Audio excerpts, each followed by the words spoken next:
Hello friends, ಎಲ್ಲರಿಗೂ ನಮಸ್ತೆ. ಈ ವಿಡಿಯೋದಲ್ಲಿ ನಾವು ಏಪ್ರಿಲ್ 3, 2026ರ ಪ್ರಚಲಿತ ವಿದ್ಯಮಾನಗಳ ಮಾಹಿತಿಯನ್ನು ನೋಡುವ. ಈ ವಿಡಿಯೋವನ್ನು ಸ್ಟಾರ್ಟ್ ಮಾಡುವುದಕ್ಕಿಂತ ಮುಂಚೆ ಈ ವಿಡಿಯೋದಲ್ಲಿ ತಿಳಿಸುವ ಕೆಲವು ಇಂಪಾರ್ಟೆಂಟ್ ಆದ ಮಾಹಿತಿಗಳ ಕ್ವಿಕ್ ಪಾಯಿಂಟ್ಸ್ ಅನ್ನು ನೋಡುವ. ಮೊದಲನೇದಾಗಿ ಇಲ್ಲಿ ಮಂಗೋಲಿಯಾದ ನೂತನ ಪ್ರಧಾನಿ ಯಾರು ಆದರು ಅನ್ನುವ ಬಗ್ಗೆ ಮಾಹಿತಿ ತಿಳಿಯಲಿಕ್ಕಿದ್ದೇವೆ. ಮತ್ತು ಏರ್ ಇಂಡಿಯಾ ಕೋಡ್ ಶೇರ್ ಒಪ್ಪಂದಕ್ಕೆ ಸಹಿ ಹಾಕಿದೆ, ಇದರ ಬಗ್ಗೆ ಮಾಹಿತಿ ತಿಳಿಯಲಿಕ್ಕಿದ್ದೇವೆ. ಮತ್ತು ಹಸನ್ ಮೂಸಾ ಪ್ರಶಸ್ತಿಯನ್ನು ಗೆದ್ದ ಭಾರತೀಯ ಆಟಗಾರ್ತಿ ಯಾರು ಅಂತ ನೋಡಲಿಕ್ಕೆ ಇದ್ದೇವೆ. ಮತ್ತು ಟ್ರಾನ್ಸ್ಜೆಂಡರ್ ದಿನವನ್ನು ಪ್ರತಿ ವರ್ಷ ಯಾವಾಗ ಆಚರಿಸಲಾಗುತ್ತದೆ, ಹೀಗೆ ಹಲವು ಮಾಹಿತಿಗಳನ್ನು ಈ ವಿಡಿಯೋದಲ್ಲಿ ನೋಡಲಿಕ್ಕೆ ಇದ್ದೇವೆ. ಇಲ್ಲಿ ಮೊದಲನೆಯ ಪ್ರಶ್ನೆಯನ್ನು ನೋಡುವ. ಇತ್ತೀಚೆಗೆ ಮಂಗೋಲಿಯಾದ ನೂತನ ಪ್ರಧಾನಮಂತ್ರಿಯಾಗಿ ಯಾರನ್ನು ಆಯ್ಕೆ ಮಾಡಲಾಗಿದೆ? ಉತ್ತರ ಆಪ್ಷನ್ ಸಿ ಆಗಿರುತ್ತದೆ. ಉಚ್ರಾಲ್ ನ್ಯಾಮ್ ಒಸೋರ್ ಅವರನ್ನು ಮಂಗೋಲಿಯಾದ ನೂತನ ಪ್ರಧಾನಮಂತ್ರಿಯಾಗಿ ನೇಮಕ ಮಾಡಲಾಗಿರುತ್ತದೆ. ಈ ಮಾಹಿತಿ ಇಂಪಾರ್ಟೆಂಟ್ ಆಗಿರುತ್ತದೆ. ಇಲ್ಲಿ ಇವರು ರಾಜಕೀಯಕ್ಕಿಂತ ಬರುವುದಕ್ಕಿಂತ ಮೊದಲು ಟಿಮೋನ್ ಎಂಬ ಹೆಸರಿನಲ್ಲಿ ಪಾಪ್ ಮತ್ತು ಹಿಪ್ಹಾಪ್ನ ಗಾಯಕರಾಗಿ ಪ್ರಸಿದ್ಧರಾಗಿದ್ದರು.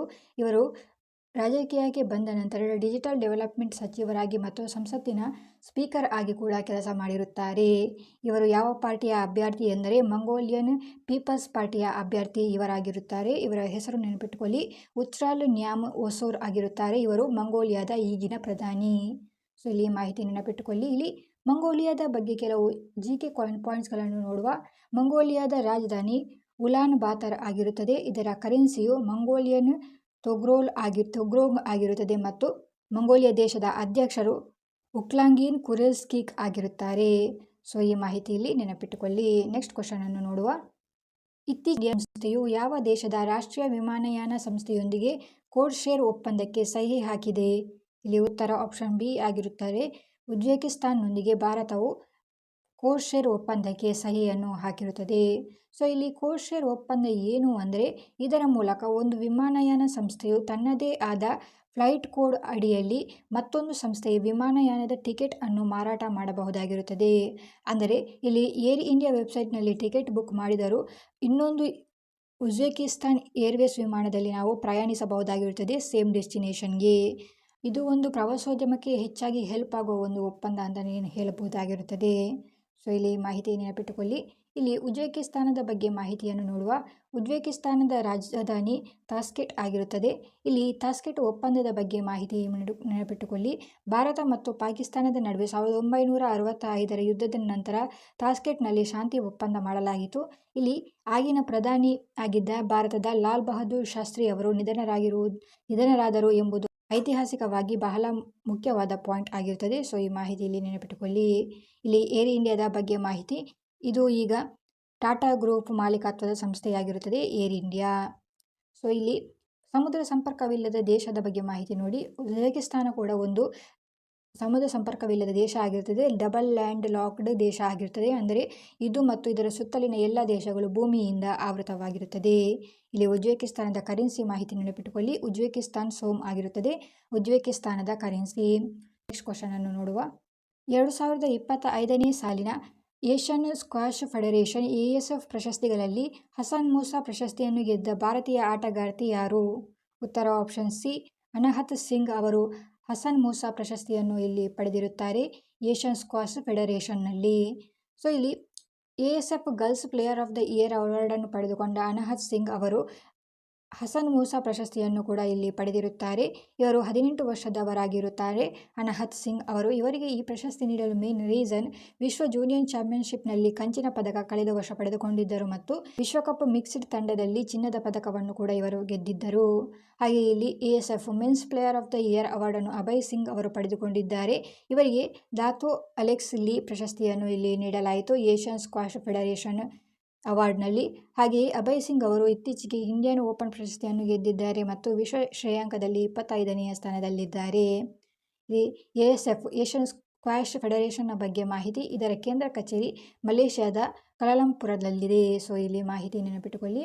ಮೇನ್ ಆಗಿ ಹಸನ್ ಮೂಸಾ ಪ್ರಶಸ್ತಿಯನ್ನು 2025ನೇ ಸಾಲಿನ ಏಷ್ಯನ್ ಸ್ಕ್ವಾಷ್ ಫೆಡರೇಷನ್ನಲ್ಲಿ ಯಾರು ಪಡೆದುಕೊಂಡರು ಅಂದರೆ ಅನಹತ್ ಸಿಂಗ್ ಅವರು ಪಡೆದುಕೊಂಡಿರುತ್ತಾರೆ. ನೆಕ್ಸ್ಟ್ ಕ್ವಶನ್ ನೋಡುವ.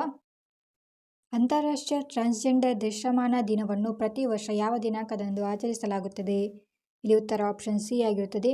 ಮಾರ್ಚ್ 31ರಂದು ಪ್ರತಿ ವರ್ಷ ಅಂತಾರಾಷ್ಟ್ರೀಯ ಟ್ರಾನ್ಸ್ಜೆಂಡರ್ ದೃಶ್ಯಮಾನ ದಿನವನ್ನು ಆಚರಿಸಲಾಗುತ್ತದೆ. ಸೊ ಇದರ ಹಿನ್ನೆಲೆ ನೋಡುವ ಈ ದಿನವನ್ನು 2009ರಲ್ಲಿ ಅಮೆರಿಕದ ಟ್ರಾನ್ಸ್ಜೆಂಡರ್ ಕಾರ್ಯಕರ್ತೆ ರಾಚೆಲ್ ಕ್ರಾಡ್ರರ್ ಅವರು ಪ್ರಾರಂಭಿಸಿರುತ್ತಾರೆ. ಇವರು ಲಿಂಗತ್ವ ಅಲ್ಪಸಂಖ್ಯಾತರ ಕೇವಲ ಶೋಕದ ಬದಲು ಅವರ ಸಾಧನೆಗಳನ್ನು ಸಂಭ್ರಮಿಸಬೇಕು ಎಂಬುವ ಉದ್ದೇಶದಿಂದ ಇವರು ಇದನ್ನು ಪ್ರಾರಂಭಿಸಿರುತ್ತಾರೆ. ಸೊ ಇಲ್ಲಿ 2026ರ ಥೀಮ್ ಏನಾಗಿರುತ್ತದೆ ಅಂದರೆ ಲಿಂಗತ್ವ ಸಮಾನತೆ ಮತ್ತು ಘನತೆಯ ಬದುಕು ಎನ್ನುವುದು 2026ರ ಥೀಮ್ ಆಗಿರುತ್ತದೆ. ಇಲ್ಲಿ ಟ್ರಾನ್ಸ್ಜೆಂಡರ್ ಬಗ್ಗೆ ಕೆಲವು GK ಪಾಯಿಂಟ್ಸ್ಗಳನ್ನು ನೋಡುವ. ನಲ್ಸಾ ತೀರ್ಪು, ನಲ್ಸಾ ವರ್ಸಸ್ ಯೂನಿಯನ್ ಆಫ್ ಇಂಡಿಯಾ 2014. ಇದರ ತೀರ್ಪಿನ ಪ್ರಕಾರ ಸುಪ್ರೀಂ ಕೋರ್ಟ್ ಟ್ರಾನ್ಸ್ಜೆಂಡರ್ಗಳನ್ನು ತೃತೀಯ ಲಿಂಗಿಗಳು ಥರ್ಡ್ ಜೆಂಡರ್ ಎಂದು ಮಾನ್ಯತೆ ನೀಡಿದ ಐತಿಹಾಸಿಕ ತೀರ್ಪು ಇದಾಗಿರುತ್ತದೆ ನಲ್ಸಾ ತೀರ್ಪು. ಈ ಮಾಹಿತಿ ಎಕ್ಸಾಮ್ ದೃಷ್ಟಿಯಿಂದ ಇಂಪಾರ್ಟೆಂಟ್ ಆಗಿರುತ್ತದೆ. ಹಾಗೆಯೇ ಟ್ರಾನ್ಸ್ಜೆಂಡರ್ ವ್ಯಕ್ತಿಗಳ ಕಾಯ್ದೆ 2019. ಸೊ ಈ ಕಾಯ್ದೆಯು ಟ್ರಾನ್ಸ್ಜೆಂಡರ್ಗಳ ಹಕ್ಕುಗಳನ್ನು ರಕ್ಷಿಸಲು ಮತ್ತು ಅವರಿಗೆ ಗುರುತಿನ ಚೀಟಿ ನೀಡುವ ಅಥವಾ ಐಡೆಂಟಿಟಿ ಕಾರ್ಡ್ ಅನ್ನು ನೀಡುವ ಅವಕಾಶವನ್ನು ಕಲ್ಪಿಸುತ್ತದೆ ಟ್ರಾನ್ಸ್ಜೆಂಡರ್ಗಳಿಗೆ. ಸೊ ಈ ಮಾಹಿತಿ ಕೂಡ ಇಂಪಾರ್ಟೆಂಟ್ ಇದೆ. ಟ್ರಾನ್ಸ್ಜೆಂಡರ್ ವ್ಯಕ್ತಿಗಳ ಕಾಯ್ದೆ 2019 ಇವರನ್ನು ರಕ್ಷಿಸುವ ಹಕ್ಕು ಮತ್ತು ಇದು ಐಡೆಂಟಿಟಿ ಕಾರ್ಡ್ ಕೂಡ ನೀಡುತ್ತದೆ ಇದರಲ್ಲಿ, ಈ ಒಂದು ಕಾಯ್ದೆಯಲ್ಲಿ. ಕರ್ನಾಟಕಕ್ಕೆ ಬರುವುದಾದರೆ ಕರ್ನಾಟಕ ಸರ್ಕಾರವು ಸರ್ಕಾರಿ ಉದ್ಯೋಗಿಗಳಲ್ಲಿ ಟ್ರಾನ್ಸ್ಜೆಂಡರ್ಗಳಿಗೆ 1% ಮೀಸಲಾತಿ ನೀಡುವ ದೇಶದ ಮೊದಲ ರಾಜ್ಯವಾಗಿದೆ. ಇದು ನಕ್ಷತ್ರ ಯೋಜನೆಯ ಅಡಿಯಲ್ಲಿ ಇವರಿಗೆ ಈ ಒಂದು ಅವಕಾಶವನ್ನು ಕಲ್ಪಿಸಿರುತ್ತದೆ ಕರ್ನಾಟಕ ಸರ್ಕಾರ. ಇದು ಇಂಪಾರ್ಟೆಂಟ್ ಆದ ಮಾಹಿತಿಯಾಗಿರುತ್ತದೆ. ಎಷ್ಟು %?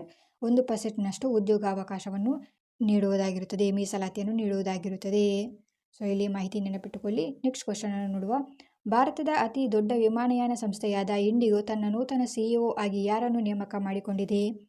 ಉತ್ತರವು ಆಪ್ಷನ್ ಸಿ ಆಗಿರುತ್ತದೆ. ವಿಲಿಯಂ ವಾಲ್ಶ್ ಅವರನ್ನು ಇಂಡಿಗೋ ಸಂಸ್ಥೆಯು ತನ್ನ ನೂತನ CEO ಆಗಿ ನೇಮಕ ಮಾಡಿಕೊಂಡಿರುತ್ತದೆ. ಸೊ ಇಲ್ಲಿ ಇವರಿಗಿಂತ ಮುಂಚೆ ಪೀಟರ್ ಎಲ್ಬರ್ಟ್ ಅವರು ಈ ಹುದ್ದೆಯಲ್ಲಿ ಇದ್ದರು. ಇವರನ್ನು ಈಗ ತೆಗೆದು ವಿಲಿಯಂ ವಾಲ್ಶ್ ಅವರನ್ನು ನೂತನ CEO ಆಗಿ ಮಾಡಲಾಗಿರುತ್ತದೆ ಇಂಡಿಗೋ ಸಂಸ್ಥೆಯದ್ದು. ಸೊ ಇಲ್ಲಿ ಇಂಡಿಗೋ ಬಗ್ಗೆ ಕೆಲವು GK ಪಾಯಿಂಟ್ಸ್ಗಳನ್ನು ನೋಡುವ. ಇಂಡಿಗೋ ಸಂಸ್ಥೆ ಇದು ಭಾರತದ ಅತಿ ದೊಡ್ಡ ಡೊಮೆಸ್ಟಿಕ್ ವಿಮಾನಯಾನ ಸಂಸ್ಥೆಯಾಗಿರುತ್ತದೆ. ಇದರ ಮಾರುಕಟ್ಟೆ ಪಾಲು 60%ಗಿಂತ ಹೆಚ್ಚಿದೆ. ಹಾಗೆ ಇದರ ಸ್ಥಾಪನೆ 2006ರಲ್ಲಿ ರಾಹುಲ್ ಭಾಟಿಯಾ ಮತ್ತು ರಾಕೇಶ್ ಗಂಗ್ವಾಲ್ ಅವರು ಸ್ಥಾಪಿಸಿರುತ್ತಾರೆ.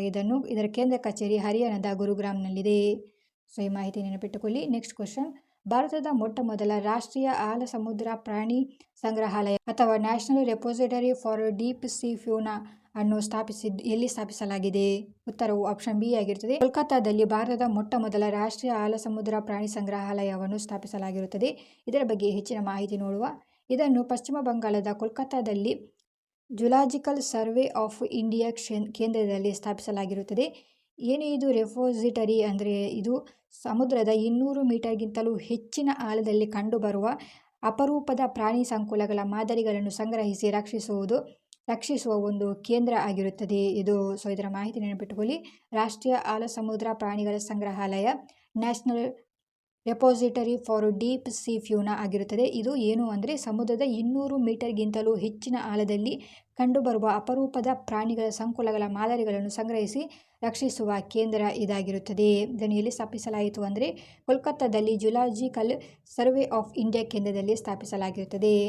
ಇಲ್ಲಿ ಈ ಸಂಗ್ರಹಾಲಯದ ಜೀವವೈವಿಧ್ಯವನ್ನು ಅರ್ಥ ಮಾಡಿಕೊಳ್ಳುವುದು, ಹೊಸ ತಳಿಗಳನ್ನು ಪತ್ತೆ ಹಚ್ಚುವುದು ಮತ್ತು ಅವುಗಳ ಮೇಲೆ ಹವಾಮಾನ ಬದಲಾವಣೆಯ ಪರಿಣಾಮಗಳನ್ನು ಅಧ್ಯಯನ ಮಾಡುವ ಮುಖ್ಯ ಉದ್ದೇಶ ಇದಾಗಿರುತ್ತದೆ. ZSI zoological survey of India ಇದರ ಬಗ್ಗೆ ಮಾಹಿತಿ. ಇದನ್ನು 1916ರಲ್ಲಿ ಸ್ಥಾಪಿಸಲಾಯಿತು. ಇದರ ಕೇಂದ್ರ ಕಚೇರಿ ಕೋಲ್ಕತ್ತಾದಲ್ಲಿದೆ. ಹಾಗೆಯೇ ಡೀಪ್ ಓಷನ್ ಮಿಷನ್ ಇದು ಭಾರತದ ಸಮುದ್ರ ಸಂಪನ್ಮೂಲಗಳನ್ನು ಬಳಸಿಕೊಳ್ಳಲು ಕೇಂದ್ರ ಸರ್ಕಾರ ರೂಪಿಸಿರುವ ಒಂದು ಬೃಹತ್ ಯೋಜನೆಯಾಗಿರುತ್ತದೆ. ಇದರ ಪ್ರಮುಖ ಅಂಗ ಮತ್ಸ್ಯ 6000 ಎಂಬ ಸಬ್ಮರ್ಸಿಬಲ್ ಆಗಿರುತ್ತದೆ. ಹಾಗೂ ಬ್ಲೂ ಎಕಾನಮಿ ಅಂದರೆ ಇದು ಸಮುದ್ರದ ಸಂಪನ್ಮೂಲಗಳನ್ನು ಸುಸ್ಥಿರವಾಗಿ ಬಳಸಿಕೊಂಡು ಆರ್ಥಿಕ ಪ್ರಗತಿ ಸಾಧಿಸುವುದಕ್ಕೆ ಬ್ಲೂ ಎಕಾನಮಿ ಎನ್ನಲಾಗುತ್ತದೆ.